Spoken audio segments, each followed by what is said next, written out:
Fala pessoal, beleza? Agora, nessa nossa última aulinha aqui, eu vou te explicar alguns métodos bem interessantes, como por exemplo, o método 3-7. O método 3-7 é uma técnica que surgiu há alguns anos, mas é recente ainda, e é um método bem interessante que visa trabalhar a questão dos pequenos intervalos entre uma crescente de repetições. Então, como que funciona esse método? Qual é a essência desse método? Então, vem comigo. Em primeiro lugar, se o aluno for submetido a um método 3-7, você precisa entender que existe um volume a ser organizado aqui, né? Então, eu tenho 3 repetições, mais 4 repetições, mais 5 repetições, mais 6 repetições, mais 7 repetições. Então, vamos contar o volume aqui, ó. 3 mais 4, 7, mais 5, 12, mais 6, 18, mais 7, eu tenho um volume de 25 repetições. Eu vou te explicar o porquê que eu estou fazendo isso, né? Primeiro, que tem que ser feito, né? E segundo, porque tem uma sacada aí para você entender os processos motivacionais, né? Os processos de engajamento. Então, ao invés do aluno fazer, por exemplo, uma série convencional de 25 repetições, você vai fatiar essas 25 repetições numa crescente partindo de 3, terminando em 7. O intervalo sugerido pela literatura é entre 10 e 15 segundos. Olha a manipulação do intervalo aqui. Ou seja, com um peso X, você vai selecionar um exercício e vai pedir para o aluno fazer 3, descansa 15, faz 4, descansa 15, faz 5, descansa 15, faz 6, descansa 15, faz 7, fechou. Sempre com o mesmo peso. Então vamos pegar aqui um exemplo de um exercício bem legal de você fazer isso. A remada, por exemplo. Remada baixa, um triângulozinho. Vou até botar o desenho aqui do triângulozinho para ficar show, ó. Remada baixa com triângulo, fechou? Aí o que vai acontecer? Você vai pedir para o aluno fazer esse exercício, vamos imaginar que o exercício seja feito com 40 kg, ok? Imagine que tem um aluno que faça isso. Então ele vai fazer 3 com 40. Vai descansar 15 segundos, vai fazer 4 com 40. Vai descansar 15 segundos, vai fazer 5 com 40. Vai descansar mais 15 segundos, vai fazer 6 com 40. E aí, por fim, descansa mais 15, bate 7 com 40. Então, você não altera o peso, você simplesmente vai fazendo bloquinhos de intervalos ao longo dessa crescente de repetições. Fechou? Aí eu tenho uma série completa. Isso é uma série de 3-7. Ou seja, né, você vai trabalhar a fragmentação dessas 25 repetições. O que é interessante do ponto de vista motivacional? O aluno ele não fica constantemente fazendo 25 repetições. Era isso que eu queria te falar. E também, por causa desses pequenos blocos, mesmo com indivíduos de nível intermediário, você consegue subir um pouquinho o peso. Então, exemplo, tá? Para ficar bem mais claro ainda. Ó. Se você pegar uma série de 25 repetições direto, você vai fazer com um peso. Vamos botar aqui para ficar bem mais claro, né? 20 quilos, vamos botar assim, ó, 20 quilos, tá? Imagine qualquer exercício, qualquer um.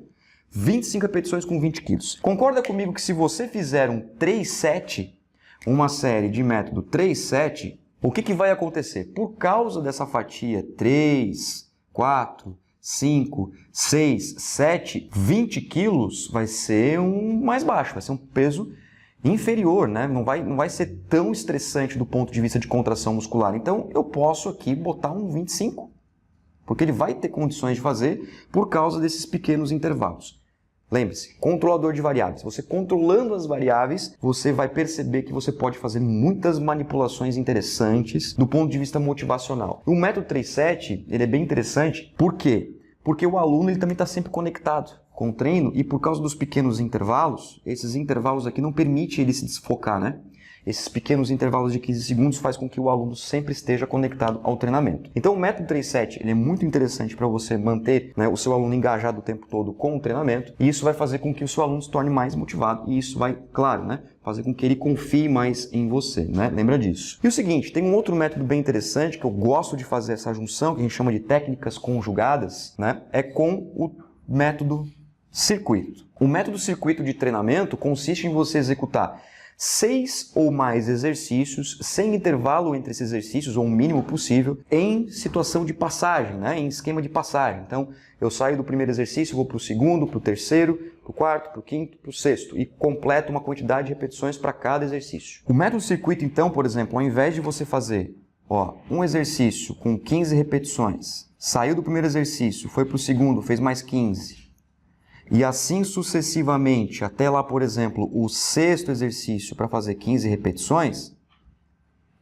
olha que legal. Você pode pegar esse exercício e ao invés de você fazer isso, você fazer ele em 3 sets. Então, o que acontece? Você torna o aluno mais engajado com o treinamento. Então, ao invés de fazer um exercício, 15 repetições, sai do primeiro, vai para o segundo, 15 repetições, vai para o terceiro, para o quarto, para o quinto, para o sexto, assim sucessivamente até completar o circuito, você pode fazer o seguinte: primeiro exercício, faz 3, descansa 15, faz 4, descansa 15, faz 5, descansa 15, faz 6, descansa 15, faz 7, vai para o segundo.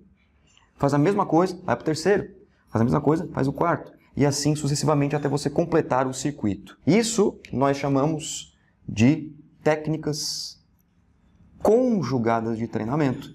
Por que técnicas conjugadas? Porque eu utilizei os princípios do método circuito e os princípios do método 3-7. Então, eu conjuguei duas técnicas. Isso também é uma possibilidade, inclusive, para indivíduos que estão no nível iniciante, no nível intermediário. Basta você aprender a manipular essas variáveis e conseguir fazer com que o seu aluno se conecte com isso. A coisa mais importante é que você tenha o seu aluno engajado com o treinamento. O aluno que está engajado com o seu treinamento. O aluno que ele realmente entende, pelo menos, a importância daquilo e tem um mindset diferenciado para fazer com que ele alcance, de fato, os objetivos e, principalmente, saber que os objetivos parte dele, o alcance parte do próprio aluno e nós somos o moderador disso tudo, aí sim você vai ter a sua tão sonhada agenda cheia e, principalmente, você vai ter credibilidade naquilo que você está fazendo e as pessoas cada vez mais vão confiar em você. Para você entender tudo isso, lembre sempre da importância da periodização do treinamento, porque tudo isso está encaixado de forma sistemática, estruturada e contínua. Não é simplesmente jogar, você precisa colocar de uma forma estruturada e essa estrutura ela está sempre vinculada com os princípios do treinamento, especialmente a individualidade biológica. Beleza então? Muito obrigado pela sua atenção, espero que você tenha gostado bastante, aprendido muitas coisas aqui nessas aulas e conte sempre comigo. Tem o meu livro, Teoria e Prática da Musculação, caso você tenha interesse, entre em contato diretamente comigo, tá certo? Estou sempre à disposição para poder colaborar com você. Um grande abraço e sucesso. Tchau!